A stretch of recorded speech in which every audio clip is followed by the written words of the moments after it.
Hello, my lovelies, and welcome to this review of the second book in Josh Reynolds' Fabius Bile series. This is book 2, Clonelord, a title which has many and varied resonances within this book. This is set many years, in fact, possibly many centuries after the events of the original book, and Fabius Bile's experiments have waxed quite significantly. He's in control, or rather, he's accompanied by splinter elements of various different war bands that he encountered in the original book, and they're all present on his vessel, on his ship, and they're all sort of vying for control. They're not entirely comfortable under his command. There are potential insurrections, there are problems and tensions between all the various sub-factions and whatnot. There's also, you get to see what has happened to the technology that he took from for example, the Eldari from Lugganath, the craft world that he raided. He somehow managed to cultivate the Wraithbone so that it's expanded through his vessel and made the vessel alive. The vessel is now sort of self-repairing and almost organic. The Noise Marines, the cult of Noise Marines he encountered in the original book, are now present on his ship, and they occupy an area that's all their own. There's also a very strange concept in this one. There's a captive Eldari, an Eldar, that Bile has surgically altered and implanted with Wraithbone, and it now acts as a kind of like a resonant instrument that allows Bile to read the tides of the warp and to guide the Wraithbone as it grows through the ship. It's really strange and bizarre. There's a lot of wonderful body horror in this book. You also get to see Bile's changing relationships throughout the centuries. So now, a lot of the new men who existed in the original book, Bile's genetically cultivated creations, are older. Igori, for example, the matriarch of the new men, who Bile has a very particular relationship with, is now getting on. She's at the end, almost near the end of her life. They operate in this very Darwinian way, these new men, and they expect to be killed. That's how they measure their worth. It's a Darwinian society. They expect to be supplanted by someone stronger than them, and they believe that that is correct and right. That's what Bile has cultivated in them, basically. That's the culture by which they operate. And she fully expects to be replaced very soon, because she's getting a little bit older. She's sort of creaking around the edges. She's not quite as spry as she used to be. One of the more interesting things that happens in this book is that Bile is not so much summoned as kidnapped, I suppose. He's taken by the remnants of his original legion, the Emperor's Children, and is taken back to meet a very old friend, the Lord Commander Eidolon, who we haven't seen since the latter days of the Horus Heresy.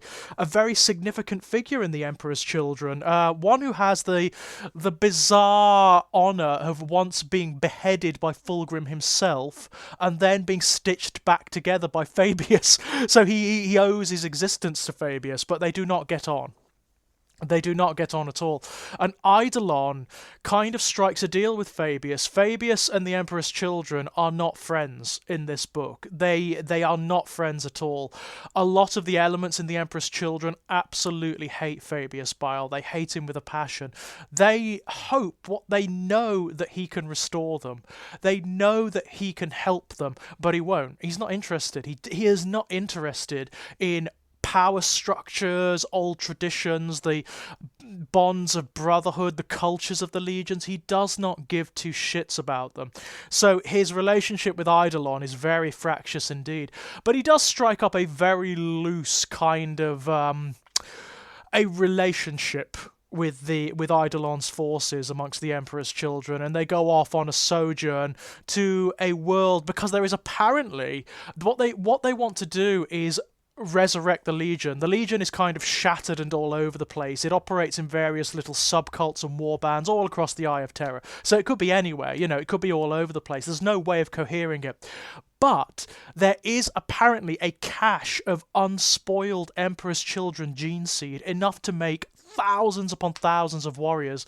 So Fabius and his warband, alongside a significant proportion of Eidolon's warband, go off to try and find this gene seed.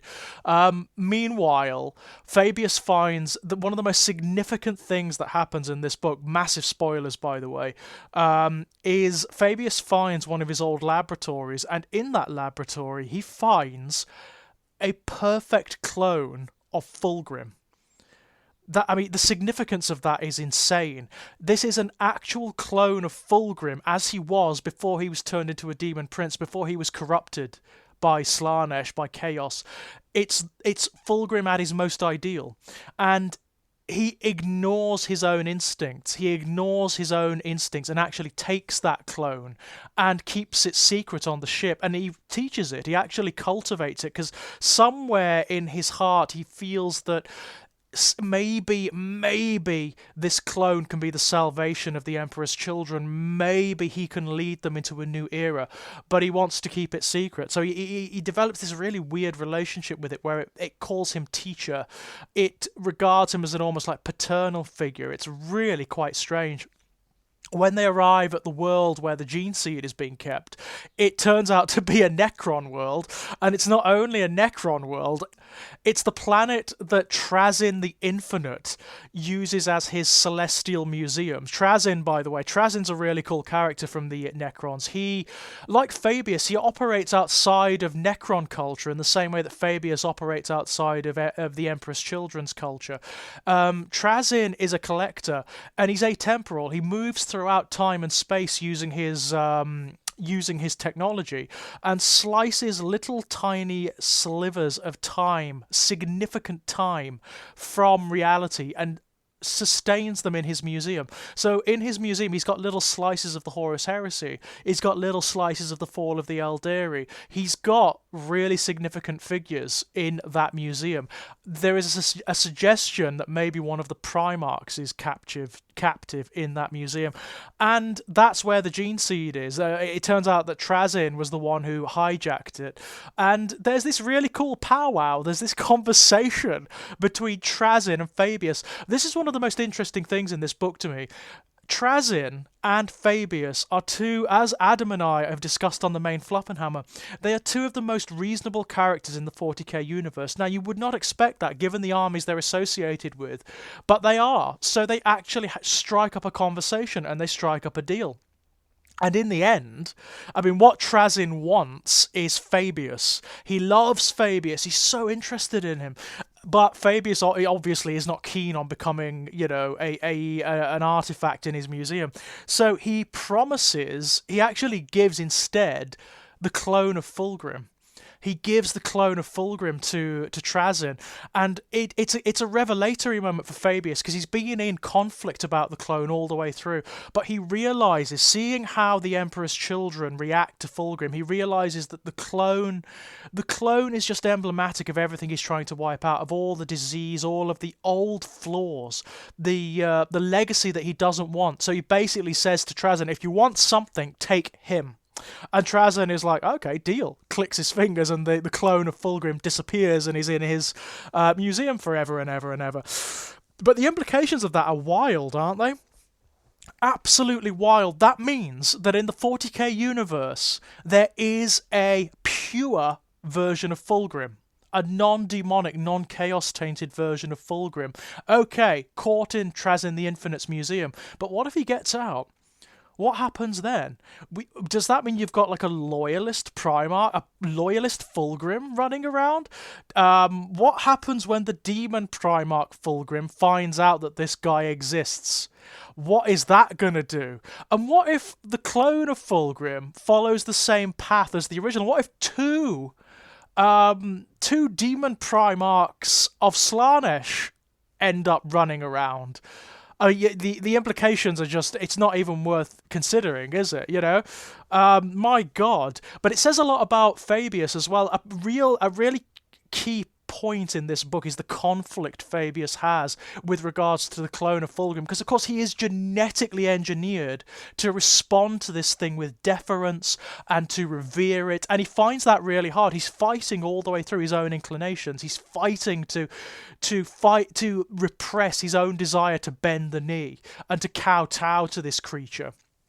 And it's at the very end when he realizes that he can't allow it. He just cannot allow the same mistakes, the same flaws as before, and that's when he gives the clone to Trazyn.